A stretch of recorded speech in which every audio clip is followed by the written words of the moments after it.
This is Real Estate Rookie episode 302. There's a few different types of lenders here. I love small local credit unions because they tend to have a little bit more flexibility than your kind of larger national banks. And the credit union that I used, they allowed me to fund 100% of both the purchase price and the rehab. I think that it's very much doable to find that person.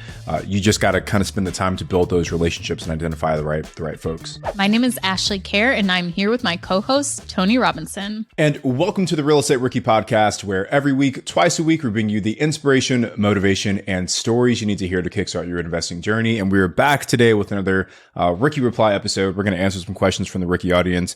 And we've got 4 really cool questions today. First, we talk about private money lending, and we actually talk about lending in general, but then kind of how private money lending plays a role in that and how you can fund 100% of your deals using other people's capital. We talk a little bit about estimating rehab costs, which is one of the hardest things for a new real estate investor to do. And we give you some pretty simple tools and tactics for exploring how to estimate those costs.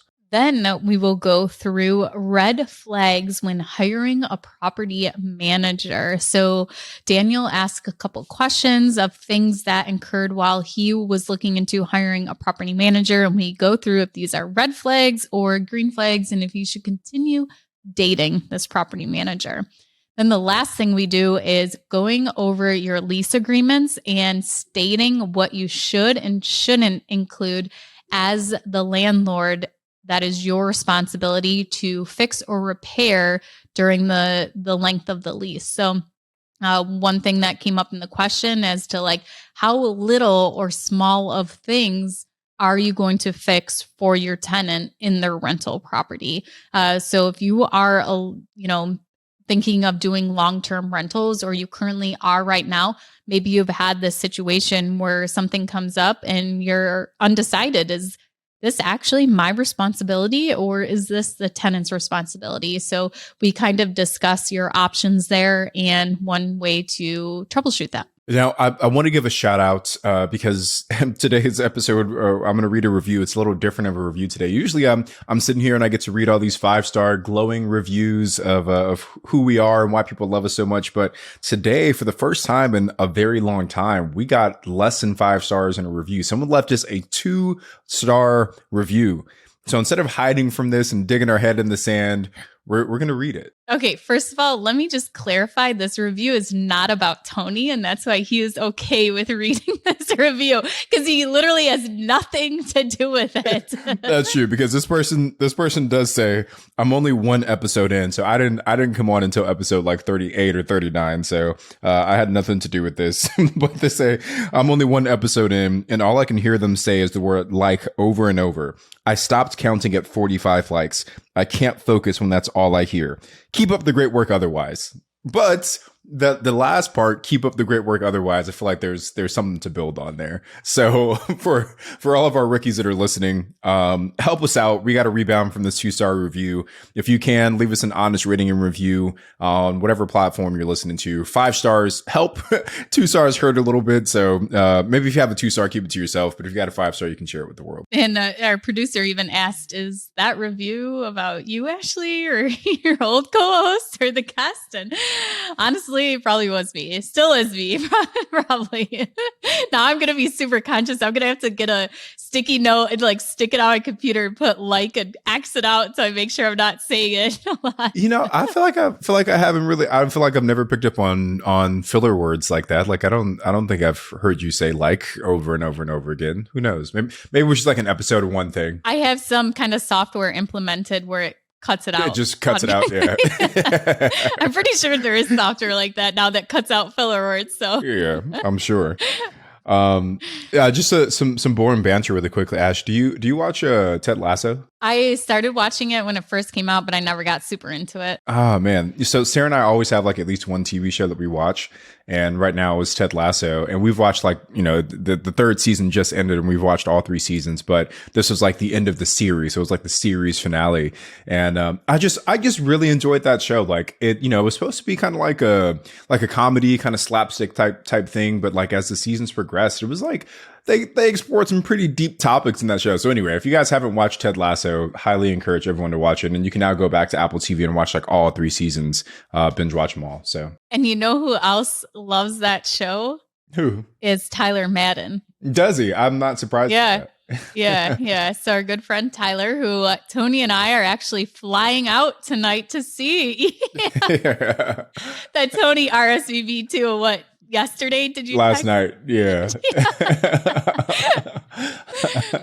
So we are headed to Denver tonight. We, did a charity auction at the Bigger Pockets conference last year where someone could win a day with us. And that day is tomorrow. So we are meeting up in Denver. We are also doing 2 podcast episodes live with guests. So that will be super exciting. We always love doing the in-person. It actually it aired 2 episodes before this, 300 and 301. So you guys can check out those 2 episodes and you'll be able to see us all in person. We're renting out a cool little studio. So if you guys want to watch on YouTube and see all the fun instead of just listening to it, you can check out the Real Estate Rookie YouTube. Today's first question is from Preston Garcia. Does anyone know how to get a private lender to cover all 100% of purchase price and rehab? It seems like all of them only cover 75% of the purchase and 100% of the rehab. I don't have enough cash to cover the other 25%. I planned on refinancing afterwards to pay them back. So Tony, you've talked about this a couple times on the podcast, as this is how you actually purchased your first couple long-term rentals, and can maybe talk about that experience and then now how to get the same thing. Yeah. So Preston, first, just for all of our listeners, there's a few different types of lenders here. So you have private money lenders, which are typically just individuals who have capital that maybe is in their savings account or maybe is in some kind of like a SDRIA or some kind of 401k where they're taking loans out. So typically your quote unquote private money lenders are individuals who have access to capital. After your private money lenders, there are hard money lenders who are like legitimate businesses where their whole, way of operating and making profits as a business is lending money to real estate investors for short-term debt situations. And then you have more like institutional type lenders like credit unions and banks and things of that nature. So you're going to get a different level of, I think, flexibility when it comes to down payment percentages with each type of lender. Now, I've used pretty much all of those, I think, in at least one deal or another. My first couple of long-term rentals were done through credit unions. And I love small local credit unions because they tend to have a little bit more flexibility than your kind of larger national banks.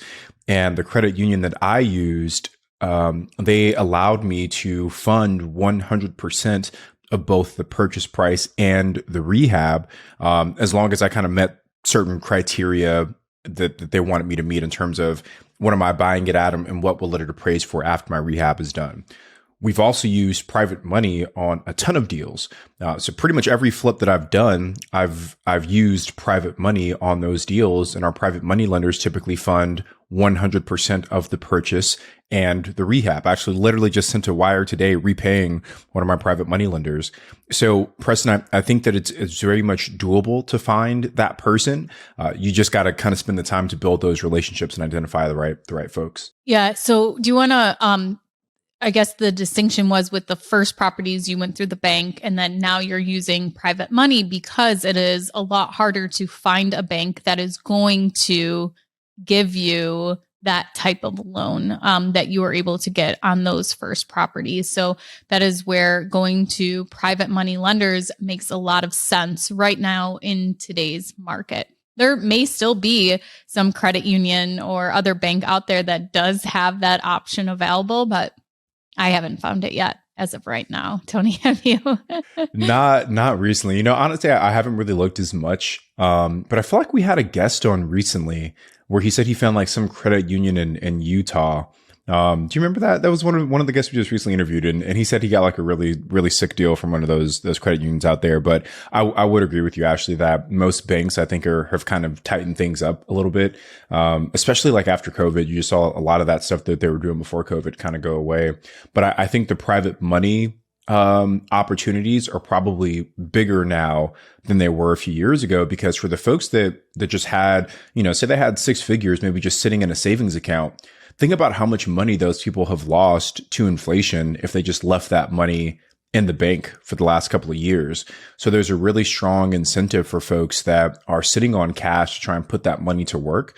And if you can give them a double digit return backed by real estate, there's a good chance they might want to work with you as opposed to just leaving their money kind of sitting in their savings account. Yeah, that's a really good point, Tony. And that's also one way to educate someone on why they would want to be a private lender too, is give them that reasoning, that advantage that this is actually an opportunity for them to not lose their money to inflation. Can we talk a little bit too, Ash, about like how to find these private money lenders? Because I know when I first started, that was always like where are all these people at? Like where are all these private money lenders at?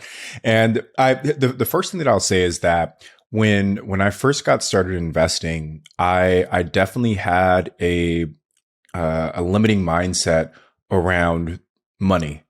And I had the scarcity mindset, I guess is a better phrase, around money, where I thought that there just wasn't a lot of money around to kind of be shared in that way. But as I've matured as a real estate investor, I've come to realize that the opposite is true, is that there's an abundance of capital everywhere. And it's on you as the investor to put yourself in situations where you're meeting people who might have that capital. And some of the best ways that I found to meet people, going to your local meetups, hosting your own meetup, I think is one of the best things to do. We've seen a lot of benefits in our business and students in my coaching program that have their own meetups that are finding private money lenders. So like hosting your own meetup, I think is one of the best things you can do. Even if you don't have any kind of following whatsoever, just posting on the Bigger Pockets forums and posting on meetup.com and Eventbrite and all these other places. But going to local meetups or hosting your own is a great way to do it. Going to local conferences. You'll notice it as you start to attend a lot of the bigger conferences, that you see the same people at a lot of these at a lot of these events. So as you start to kind of make your rounds from one event to the next, you start to build relationships with the folks because you're kind of seeing them over and over again. And if at these events you're introducing yourself as, hey, my name's Tony, and I help people get double digit returns backed by real estate, that's a great way to kind of start building a name for yourself in terms of finding private money lenders. So going to meetups, hosting local meetups, going to conferences, networking online, I think is a really great benefit as well. So we've got the Bigger Pockets forums, we've got the Bigger Pockets Facebook groups, and you'll see in the forums, for all of our rookies that are listening, that if you go through, you'll see some folks whose names pop up over and over and over again in the forums. And they're doing that obviously because they want to help and they want to give value to other people, but they're also doing that because they're building a name for themselves on that platform. Like I remember, it was, I think Ben Leibovich was his name. And Ben's like a big time syndicator. And before I even kind of knew who he was, I just always saw him posting on the forums in Bigger Pockets.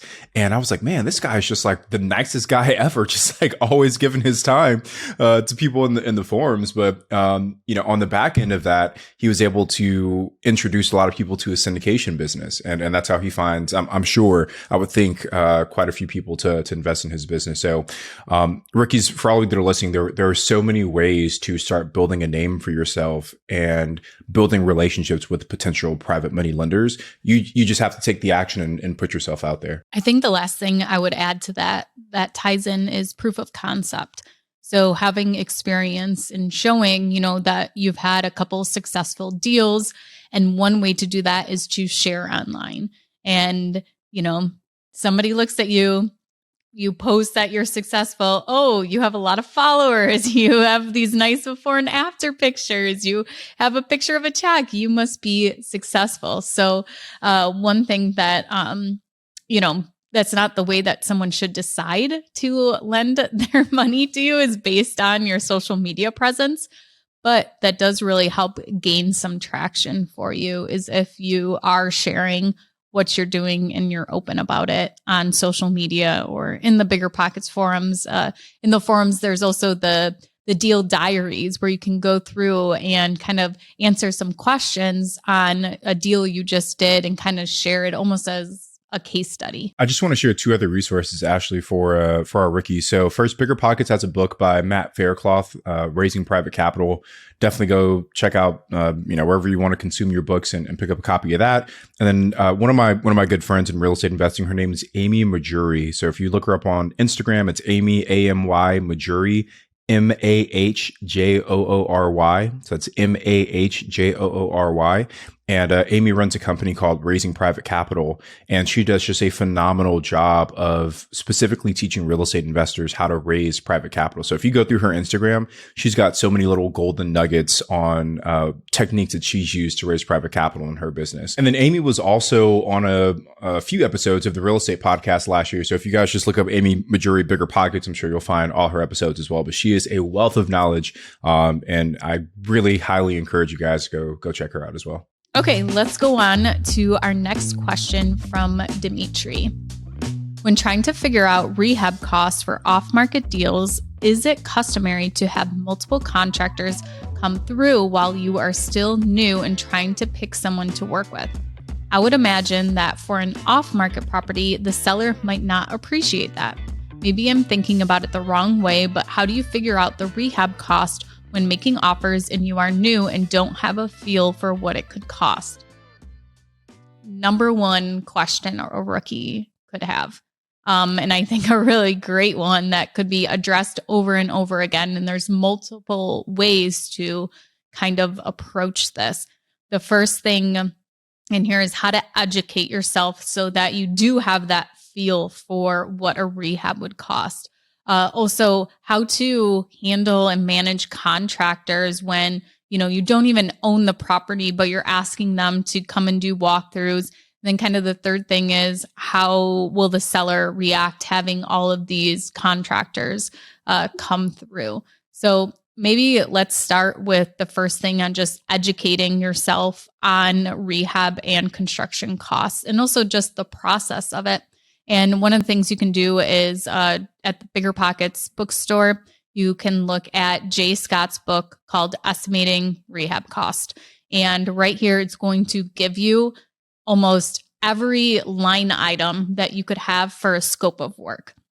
This book is not going to tell you, okay, you can get flooring installed for $3.50 per square foot, because as this varies from market to market as to what the actual cost is, also as to the quality of the contractor, the cost will differ too. So you're not going to find the cost in this book, but you're at least going to know what you should be getting estimates on. So that is one great way to get started. Then to actually find the cost of material and labor. For material, you're going to go on Lowe's, Home Depot, or wherever your hardware store is, and you are going to look up every item that you would need. And if you don't know those items, okay, you look at the pictures of the bathroom.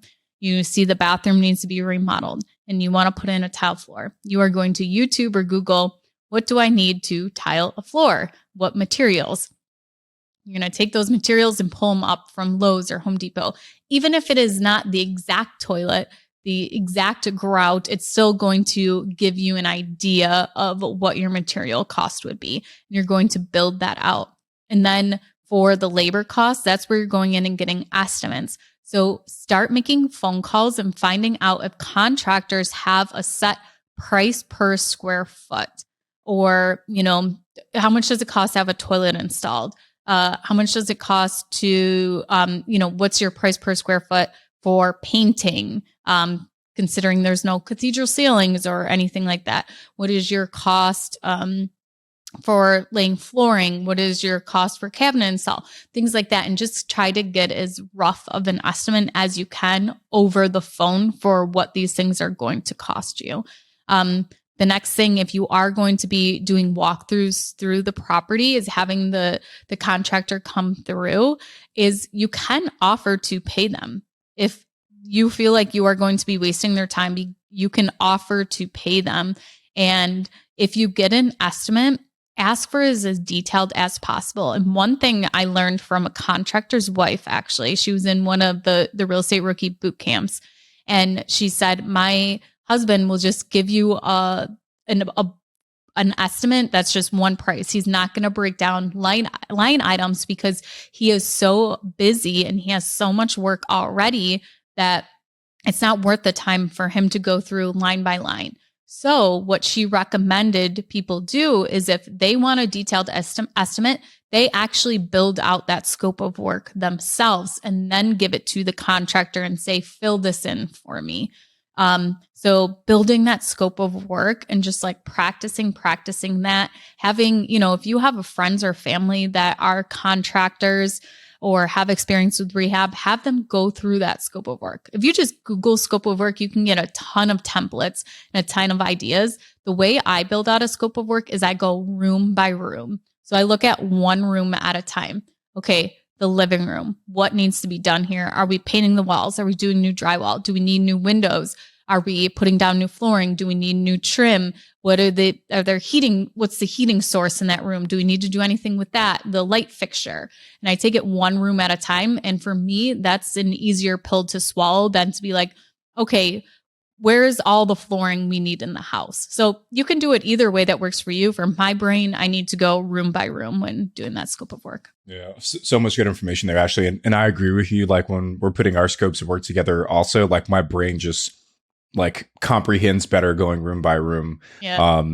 Even though it might be easier on like the execution side to go like trade by trade, because then you can say, hey, all the electrical, here's this, but anyway, you got to do what's easier for you. I think for the mechanics, that's a good one. Just like general mechanics, that's good to do by item, but like breaking it down room by room for all the finishes, I think is a lot easier. Yeah. We also have episode 165. We had James Dannard. He's actually 165 and 166. I think it was back-to-back episodes where James talked about how he gave like a master class on a lot of things related to flipping homes and rehabbing, but he also talked about estimating rehab costs. So episode 165, if you guys are interested there.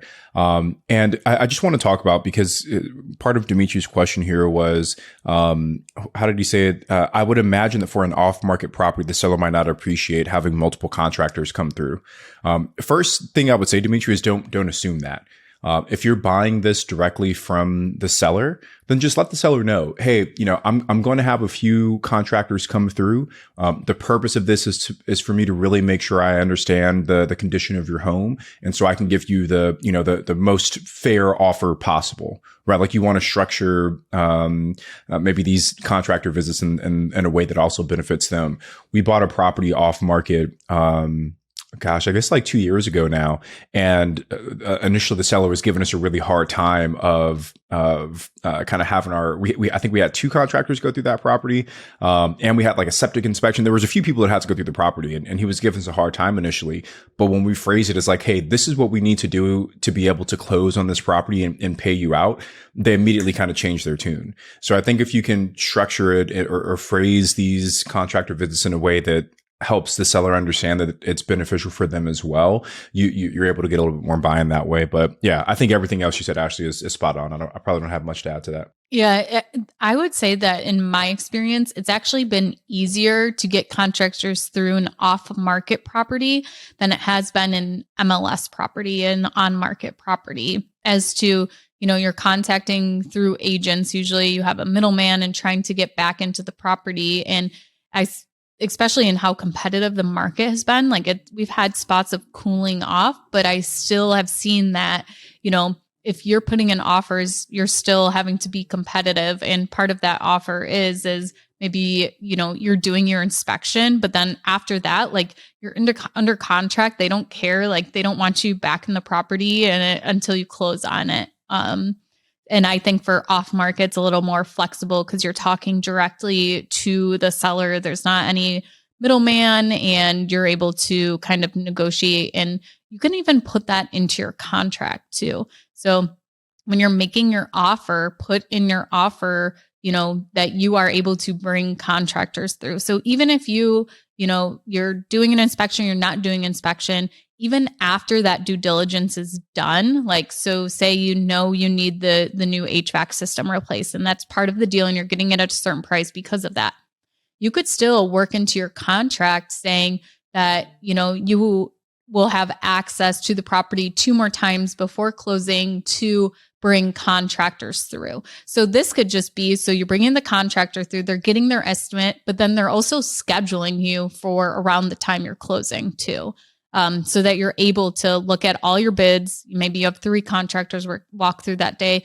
You get to look through all your bids, you get to select one, and then you have them lined up ready to go right when you close on the property. Ashley, that's a great point about like including those things into your contract. I feel like a lot of rookies don't, I guess, understand how much flexibility or like leeway or freedom, creativity you have in your contracts. So like I said, that first off-market deal that we did, we had a hard time kind of convincing the seller to give us access to the property. So on our second direct to seller deal that we did, we actually put in the contract with that seller that we were able to put our own lockbox on the property. That way we didn't have to ask the seller like, hey, can we get in? Can we do this? Like we literally bought our own lockbox, got the keys from the seller, put it on the property, and then that allowed our team to go in and out as needed. So yeah, you can put whatever makes sense for you and what you can get the seller to agree to in your purchase agreement. Okay, our next question is from Daniel.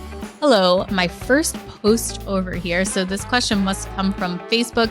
If you guys have a question for us, you can leave it on the Real Estate Rookie Facebook page. You can send a DM to Tony or I on Instagram, or you can also go to biggerpockets.com/reply. So Daniel's question is, does the property manager normally share copy of lease agreements? I'm moving for work and I plan to rent my house. I want to hire a property manager, and this guy came to my property and he asked how much I pay for a mortgage, and I told him. After that, I've been thinking, why would he care how much I pay? Then I asked him to send me a copy of the lease agreement he made with tenants to verify monthly rent and security deposit, and he refused. Does this sound like a red flag? To me, yes, this is confusing almost to me. Yeah, this 100% sounds like a red flag to me, right? Like if you're looking for a property manager, one of the things that they should very happily and readily have available for you to view as a prospective client is a copy of what their typical lease agreement looks like. That way you can kind of look through it, you can see what's in there. Like they shouldn't be, I think, withholding that information. So if they're, Daniel, not willing to give that to you, I would really, really question why. Yeah, I agree. One thing you could also ask for is the management agreement. So when you are hiring a property manager, they should supply you with almost an operating agreement as your property manager. So a management agreement, it's called. And this would state the terms of the arrangement of them overseeing and managing your property. So if you want to ask this property manager for a copy of that too and see what their response is there, because that they definitely have to give you. So the only thing I can think of to kind of go on the other side of things is that maybe because you haven't hired them yet, it doesn't appear that he doesn't want to give out the lease agreement that he or his company uses. Because he doesn't want somebody to copy it or something like that. But if you did hire him and he did write up a lease agreement for your tenants, yes, you 100% should have access to that. And where's the money going to? You want to make sure you know where the security deposit is held. Check your state and local laws too, because on some states, for the security deposit, you have to keep it in an escrow account that is interest bearing, and your tenants are incurring interest on it. And you should too, as the owner of the property, to cover admin costs, is what they call it in New York State here. But yeah, I would say yes, this is a red flag, unless it is just the property manager, not wanting to send you a copy of their lease, thinking that maybe you are just going to take that lease and use it yourself and not hire them.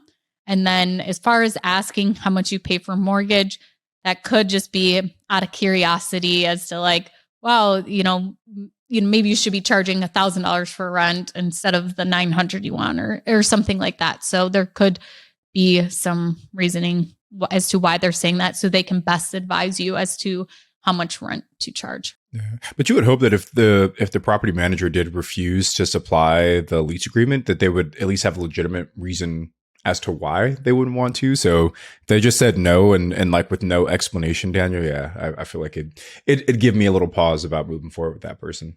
We got time for one more question. So this one is from Jada Lee. What is the smallest thing you should be fixing for your tenants?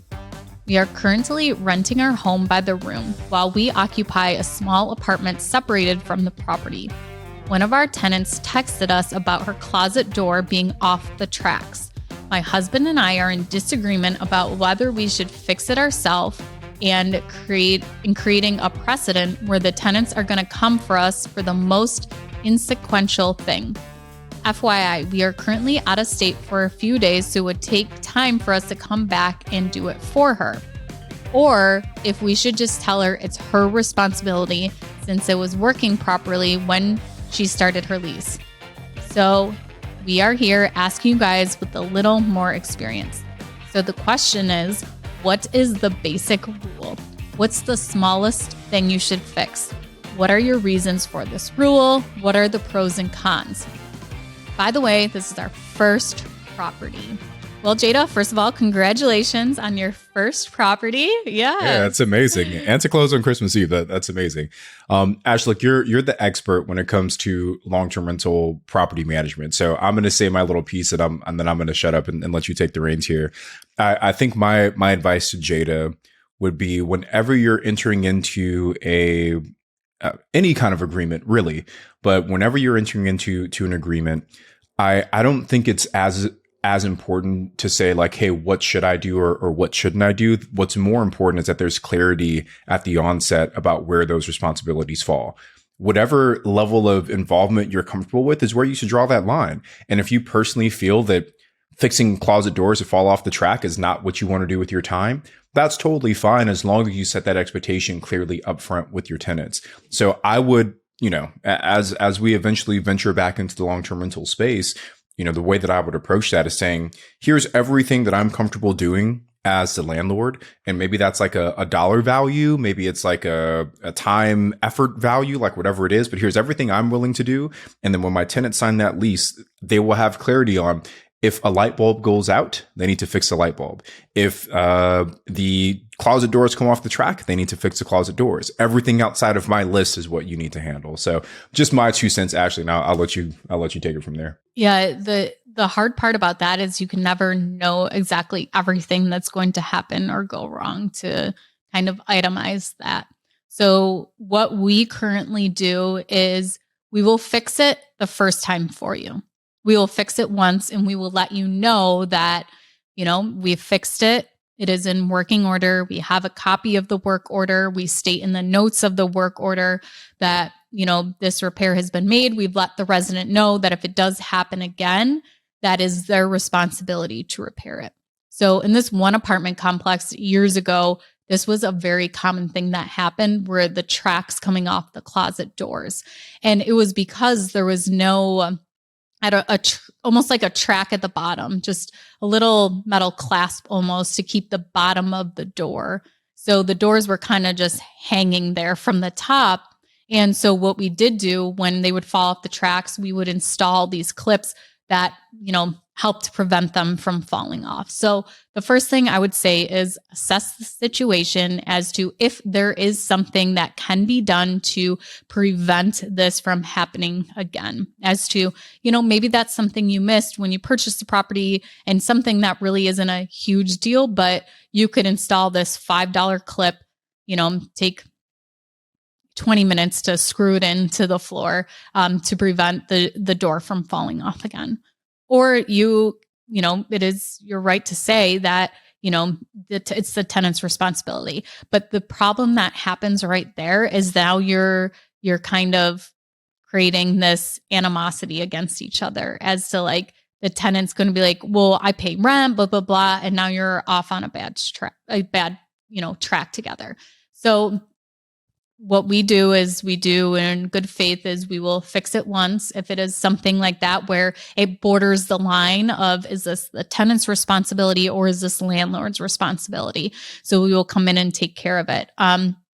We do have certain things that are in our lease agreement, like, clogs. If, I think it's after, I can't remember if it's 30 or 60 days, it might even be 45 days in the lease agreements. If you have a clog in your drain between the time you move in and that 45 days, we will take care of it. After that amount of time, if there is a clog that happens, that is most likely from whatever you're putting down the drain, your hair, or whatever that may be, and that is your responsibility to take care of. Another thing is, pest control. So the same thing, within so many days, we just had an instance where someone had ants. So we had an exterminator come, took care of it, and let them know, per the lease agreement, if this happens again, or, the ants come back, it is, per the lease agreement, is your responsibility to take care of, because we had the situation taken care of. And a lot of time pests are coming because of something inside the house. Yeah. Right. So, that's kind of the way we handle it. And because there is no way to be able to, you can think of so many things and put that into your lease agreement, even just as an addendum, writing out, like Tony said, resident in charge of replacing light bulbs, resident in charge of smoke detector batteries, resident in charge of, whatever, your toilet paper holder, things like that. Like if your toilet paper holder falls off, it's probably because you ripped it off or, pulled it off or something. So I making a list of those things is a great idea. And then just continuously updating it as these little things happen. Like, oh, the closet door fell off the track. Okay, let's start adding this to our list that we send out with the lease agreement at each renewal. That is the tenant's responsibility to fix that. But I think little things like that you can, you can be a good landlord and take care of those little things. And as far as, kind of setting the precedent that you'll always run and take care of little things, there's definitely that fine line that you have to walk on. And that's where I think it's important to say, we'll take care of it this one time, but going forward, just, it'll be your responsibility to take care of it. And if you're out of state for a couple of days and coming back, I would, try and hire somebody off, what are those handyman services? I tried to look at one the other day, but they don't service Buffalo at all. Is it Thumbtack or? Yeah, that's one of them. Yeah, TaskRabbit's like another one where you can hire people for like random little things. Yeah. And we are out of time today for our rookie replies. Thank you guys so much for submitting them. As a reminder, you can go to biggerpockets.com/reply and submit your question for us. Tony, do you want to refresh our social media shout out today? We did a little one for Amy earlier, so I think we should use her today. Yeah, absolutely. Like we said, one of our earlier questions was about raising private capital, and Amy Majuri is all about teaching people how to do that. So she's got a lot of wonderful information on her Instagram. So if you head over to @AmyMajuri, the last name is Mahjoory. Like I said, you guys will learn tons and tons from Amy on raising private capital for your deals. Thank you guys so much for listening. If you haven't already, make sure you get your tickets to BPCon in October 2023. So we can see you there. Go to biggerpockets.com and you'll be able to get a ticket, and we will see you there. I'm Ashley at Wealth from Rentals, and he's Tony at Tony J. Robinson. And we will be back on Wednesday with a guest.